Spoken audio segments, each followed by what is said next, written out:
This channel is supported by Truefire. Truefire is an online library of lessons from some of my favourite players. There's thousands of lessons on there. You can use the promo code JNC40 to get 40% off of any of their courses. Okay, so I did a video with the Fractal FM9 and the Helix Stadium yesterday, just because, you know, some people had said in the past that there's no way I'd make that video. Part of the reason I didn't really want to make that video was because I think you can pretty much draw any conclusion you would want to from an A-B comparison. And what started me off down that rabbit hole was I started making a video with a Line 6 Pocket Pod compared to the Helix Stadium. And I was like, I feel like I prefer the Pocket Pod tone for a certain thing. And it was like, well, that's not really going to be doing any favours to anybody. So I ended up not doing that video. And then I thought, well, you know, I do work for G66 and, you know, I'm a fan of Line 6 and they sent me that unit. So I felt like early on it was kind of maybe disrespectful to do that video. But I did see in the comments, Rob kind of got in there and he was saying that he'd be more inclined to believe some of the Fractal stuff if he was able to try one for himself in a shop. Rather than it be this thing that YouTubers were telling him was better than everything else. And I thought this was kind of an interesting point and something that was worth talking about because it's about the furthest thing from my perception. So what I took that to kind of imply was that people were more inclined to be paid to use a Fractal product or, you know, being given Fractal products. Whereas I can tell you personally from my own experience that aside from working from G66, but the free gear valve is nowhere near as open for Fractal as any of these other companies. And I don't know that they do any of the sort of like sponsoring videos and that sort of thing that many of the other companies do. So it's kind of a video talking about some of that. And talking about what I think actually the real story with Fractal is that it's actually like a smaller business that is doing things kind of outside of the normal music industry and outside of the normal sort of marketing thing. And I think quite a lot of the hype that you see for Fractal is far more organic than any of the other modeling companies that you see and involves far less money changing hands behind the scenes.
Fractal have been established for like 20 years, and they are the company that basically any other company that talks openly about this sort of stuff will say, well, that was kind of like Ben Adrian from Line 6 has said that the Fractal Axe made it clear that there was a market for an upscale modeler, like a modeler that does things beyond like a Line 6 kidney bean, a more professional unit. Fractal created that marketplace. I guess Digitech were doing some things before that, but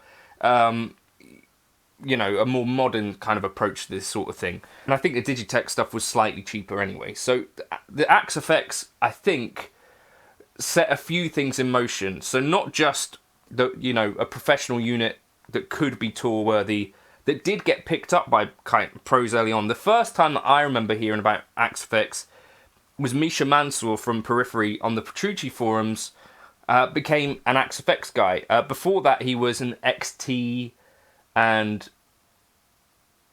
yeah, he was using a Pod XT, and then moved to Axe FX, and he used to post these ABs and like these mixes on the Petrucci forum.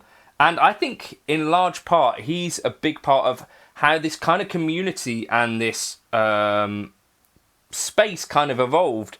And then you'd see other players on the Petrucci forums that were picking up the Axe FX, whether it was folks like Tom Quayle or Rick Graham, or Guthrie Govan used it in a JTC video, right? And it began to really legitimize the Axe FX from the player's perspective. I think that's continued, right? Like Steve Vai, The Edge, John Petrucci, Metallica. I don't know whether or not, in terms of endorsements, Fractal do say they don't pay anyone to use their gear and they don't give any gear away. So, you know, that is what the messaging it is on that sort of stuff. I know for sure from my own experience that plenty of the other companies do. So, you know, I've got a Fender Tone Master Pro that was sent to me to make videos with. I get paid to do videos with more gear.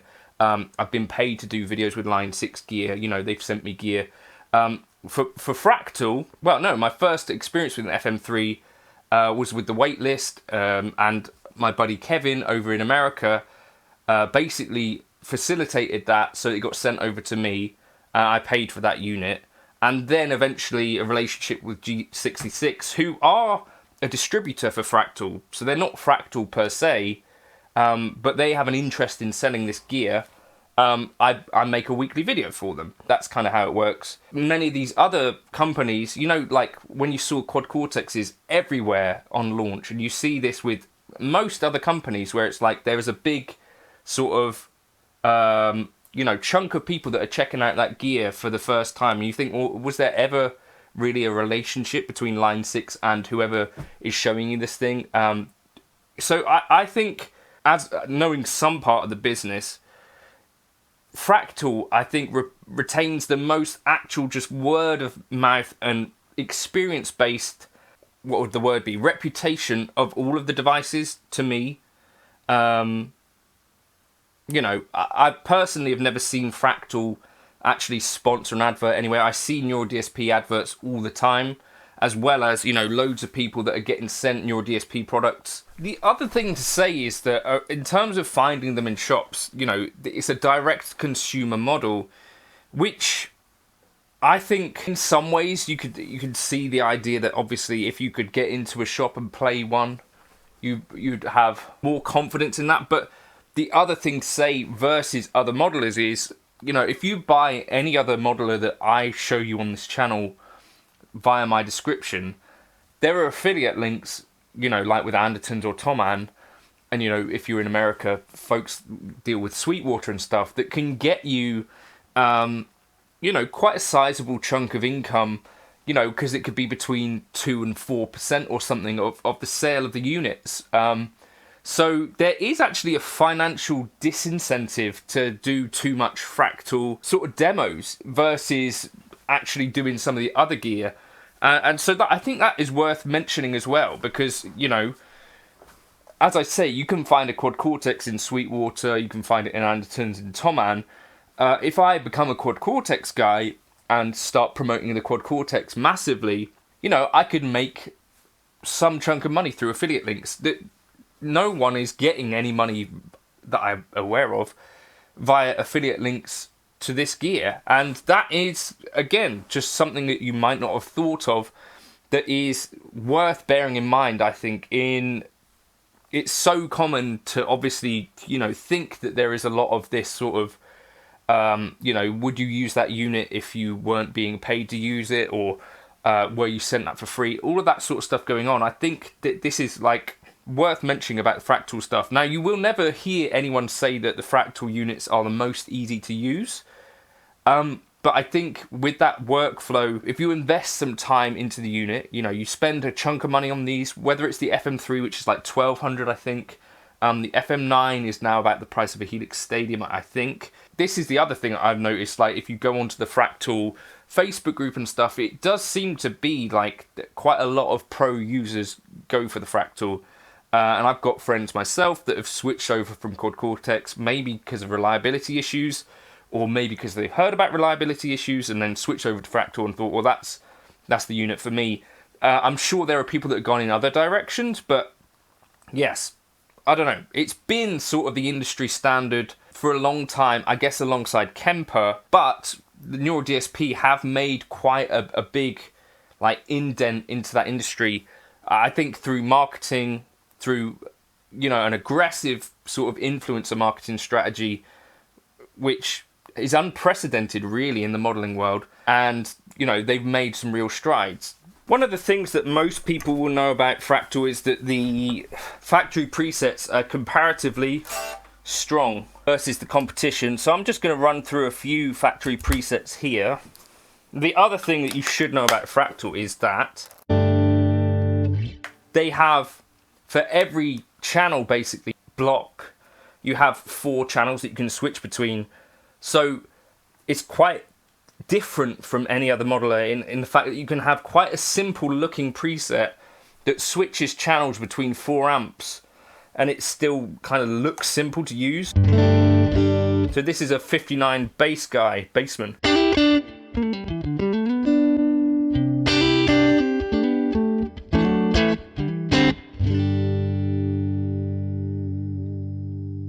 So we'll go into scenes, cranked bright.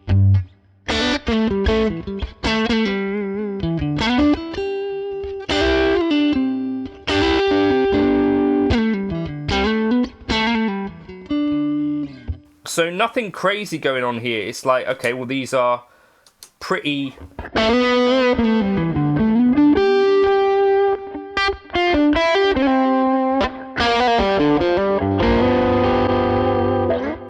just okay, well, that's a good amp sound. If we jump to, let me jump to a deluxe reverb, so vibrato, trem off.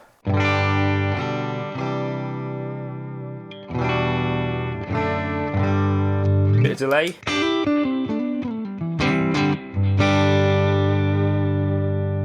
Scene 3 now. Trem on.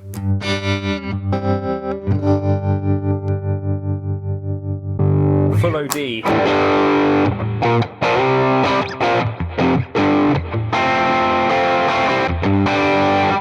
Okay, if we keep going through, the other thing is that you'll find that the Fractal stuff has far more choice of amps than any other device, and by a long, long way. So now we're into Trainwreck style amp, which I think represents some of the best sort of tubey,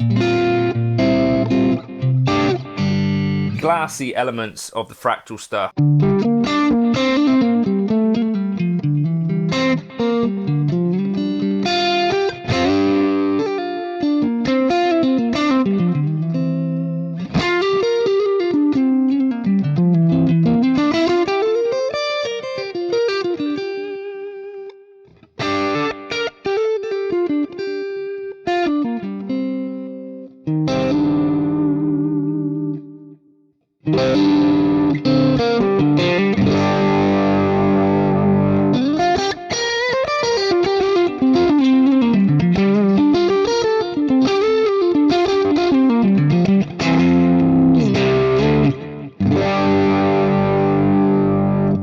Liverpool lead.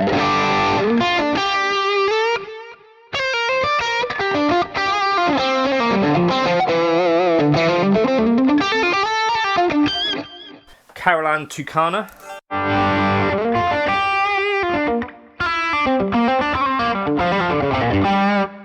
Dumbles. Here we are, we've got the ODS 100.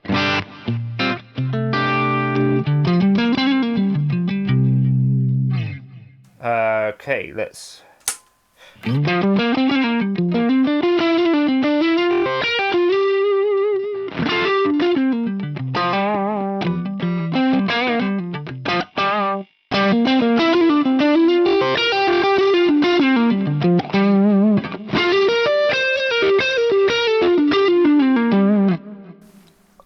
One of the things I really like about it as well is the plexi stuff. So plexi 100 watt.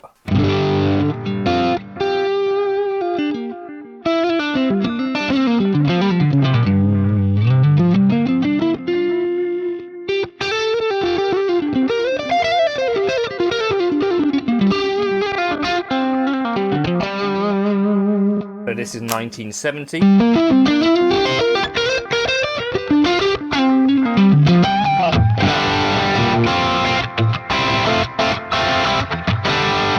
Jumped. Let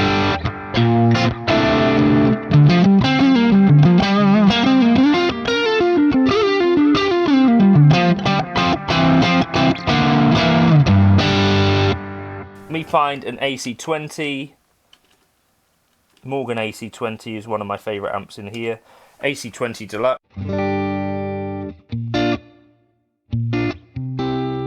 EF86. Stick on some delay.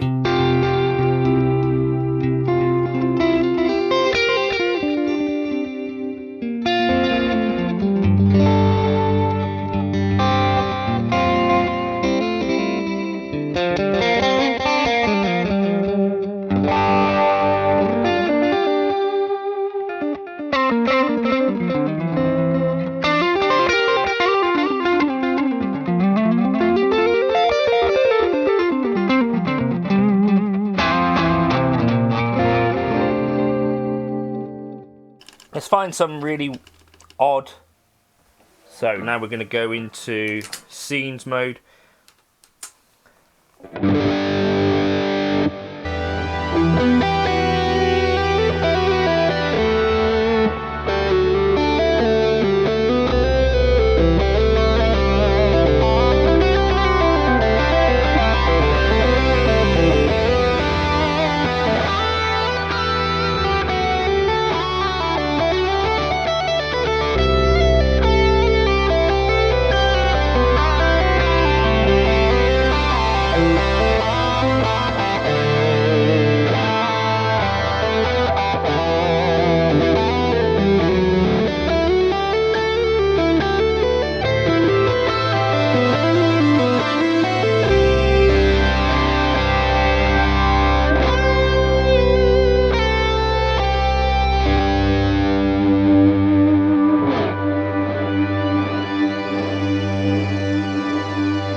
So here's an old preset I made of the Matchless.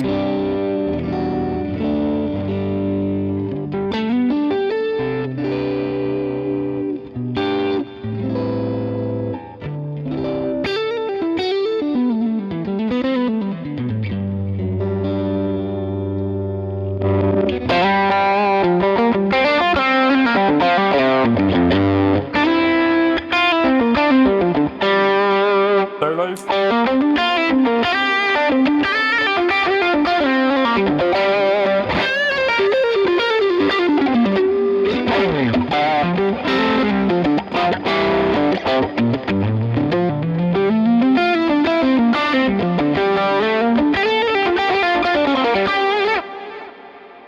I don't know, for me, I was skeptical, years ago when I first got an FM3, and at the time I was also kind of like, well, this is a steep learning curve. Over the years, I've come to sort of appreciate how much I didn't know about Fractal, how much I still don't know, but there's no question in my mind that if you don't mind doing a bit of work, that there isn't a modeler out there on the market, in my opinion, and probably in the opinion of a lot of other folks that have no ties to the company at all, that really can do anywhere near as much as what the Fractal can do. If you're concerned about tone, concerned about amp models, you're concerned about having the most boutique amp models in there, if you're concerned about you know, reliability, if you're concerned about can it run 2 amps and load of effects, if you're concerned about does it have like Strymon quality effects in there, does it have a sequencer, does it have LFOs, can I get into an amp model and change how the thing actually reacts, you know, change different preamp tubes, all this sort of stuff that really is only possible in the Fractal world. I think for me, the lesson has been, the hype is there for a reason, and it's not because people are out there getting loads of free units or being paid by the company. Certainly much less than goes on in the rest of the modelling world, in my experience. I'll catch you in another video soon. Hopefully that was okay to talk about. Cheers.